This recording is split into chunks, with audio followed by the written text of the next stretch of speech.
ગુજરાતની પવિત્ર ધરતી અને એમાંય જાંબુ ગામ જ્યાં સાક્ષાત મામા પૂના મામાદેવ બિરાજે છે। આજે હું તમને એક એવી સત્ય ઘટના જણાવીશ જે સાંભળીને તમારી આંખો ફાટી જશે। આ વાત એક નાના બાળકની છે જે જાંબુ ગામનો રહેવાસી હતો। તે બાળક પોતાના મામાના ઘરે ગયો હતો।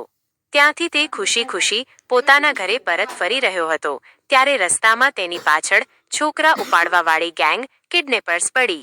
તે પાપીઓએ બાળકને પકડી લીધો અને તેને જબરદસ્તી મોટરની અંદર નાખી દીધો। ભયાનક ક્ષણ અને ચમત્કાર।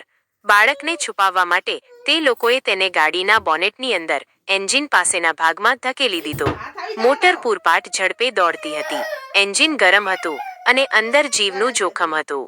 મહિરા ગામ સુધી આ વાત વાયુ વેગે ફેલાઈ ગઈ કે બાળકને ઉપાડી ગયા છે। પણ એ બાળક પાસે મામા પૂના પરની અતૂટ શ્રદ્ધા હતી।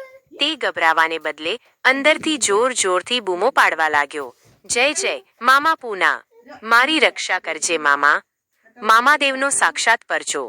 જેમ જેમ તે મામાદેવનું નામ લેતો રહ્યો તેમ તેમ ચમત્કાર થયો।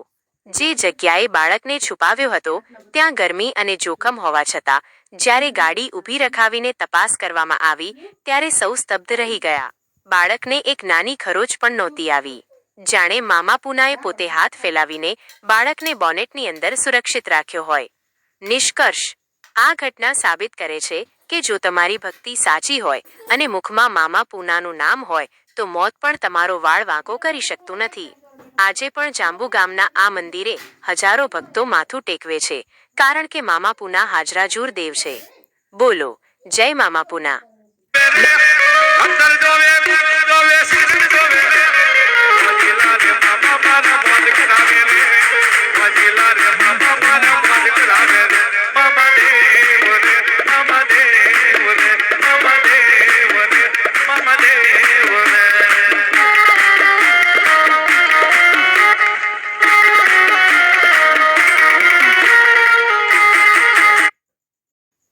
કે વર્ષો પહેલા જ્યારે જાંબુ ગામ પર કોઈ મોટું સંકટ જેમ કે કુદરતી આફત કે મહામારી આવવાની અણી પર હતું ત્યારે ગામના પાદરે રાત્રિના સમયે ઘોડાના ડાબલાનો અવાજ સંભળાયો હતો।